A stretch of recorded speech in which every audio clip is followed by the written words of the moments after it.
Okay, so to continue my review about Love Out Loud, it was more interesting, the second book, than the first book, because there were brothers, the Greyhawk brothers, like competing for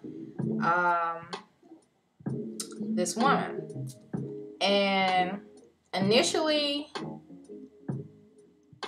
love was like the last thing on their minds. Even though the woman, of course, I don't care what woman it is. You can act like you don't want love all you want and you just want it casual or whatever. But deep down inside, you know you want that man to love you. Like passionately love you, you know. But anyway, so she was playing that little role like she don't want to be involved because she saw him being a player and blah, blah, blah. And then the guy that she was interested in, which was also interested in her sexually, he deep down wanted to be with her, not just in the bedroom. And but his brother, which was also another set of twins, he was oldest, and in their family, the oldest have more seniority, and therefore he claimed her as his. But you know, he never really approached her in a way that she thought was attractive. I mean, he was gorgeous, but he had a very nasty attitude. So she was more into Randall, which was a younger twin brother, another set. And it was just back and forth thing, going back and forth. And it was like these guys just fighting over this woman. And I have to admit, I enjoyed that these gorgeous men, with a lot going for them, did not continue to seek women that society say are worth marriage. And that's what pisses me off too about these fetishes. It's like you have guys and gals that just want to be with someone because that person is black, or you know, I want this person because I want my child to look a certain way. And it's like a lusting type thing versus actually loving the person and marrying that person. And one thing about my husband, he is not black at all, okay? But my parents had no problem with us being in a relationship, but my mom was like, you know what? I don't care. You can date whoever you want, but you make sure that man is not ashamed of you. You make sure that man takes you out in public at noon, not at midnight, you know, not behind closed doors because he just wants that sexual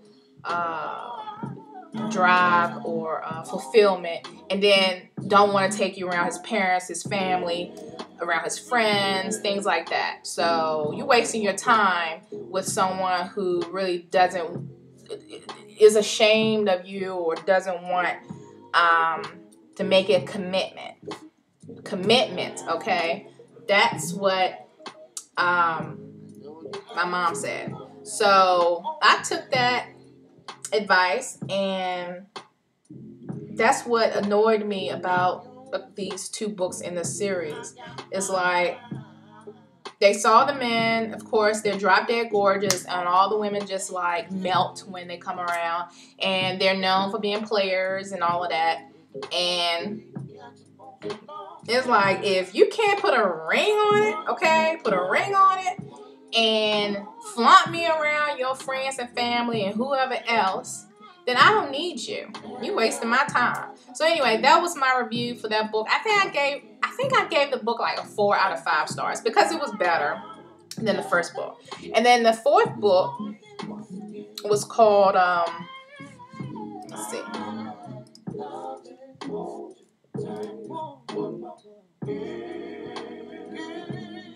The Price of Passion by Stephanie Morris. The Price of Passion, I gave it a 3 out of 4 because when I first read this book, I was enticed by it because to me it's very attractive when a man loves his children. There's so many men out here that want to have a good time in the bedroom, but then once the girl get pregnant, then he wants the child aborted. Or he'll tolerate her having birth to the child, but don't really want to be in the child's life and just throw her money, child support or whatever. And that to me is such a turn off. I mean, it is such a turn off. Time with a child is precious.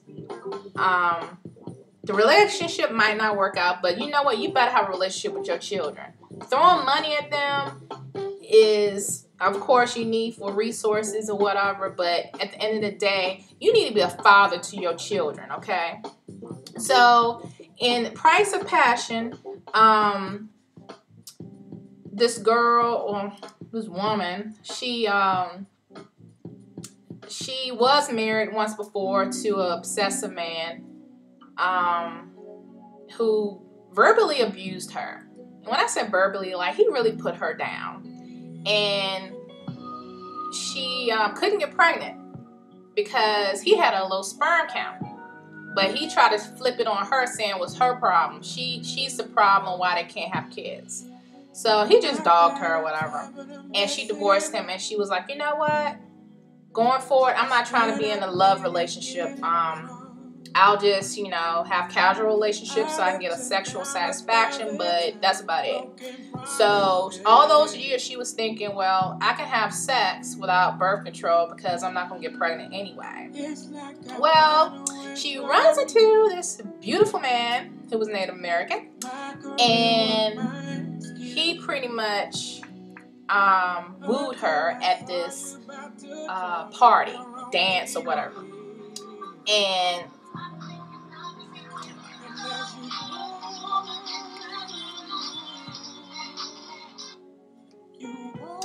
And he wooed her or whatever, and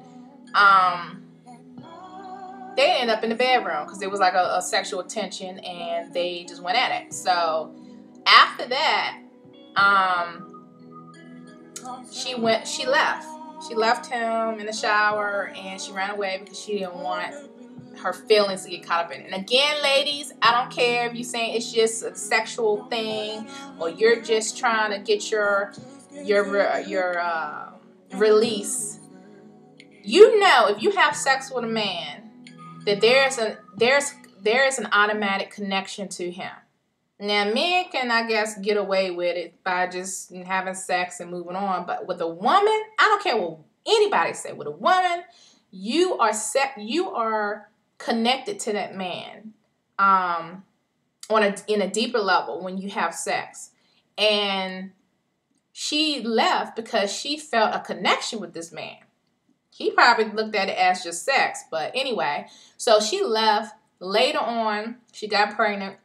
She didn't tell him, and it infuriated him because he wanted to have kids and blah, blah, long story. And it was like a lot of back and forth, because eventually this man fell in love with her, and she didn't want him to know that she fell in love with him, and this whole marriage was arranged because the child's sake and blah, blah, blah. Long, drawn-out book about nothing. Come on now. If you love him and he loves you, and this man is bending over backwards for you and making sure you don't hurt yourself and making sure you take care of yourself, and he knows how to cook and clean and all that, girl, you are stupid.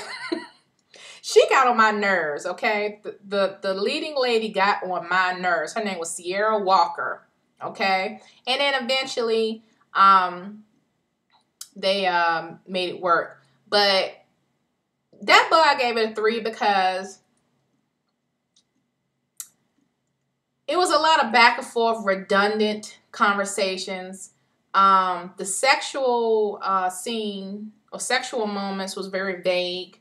Some books I thought was too much, too graphic. And then this book was more like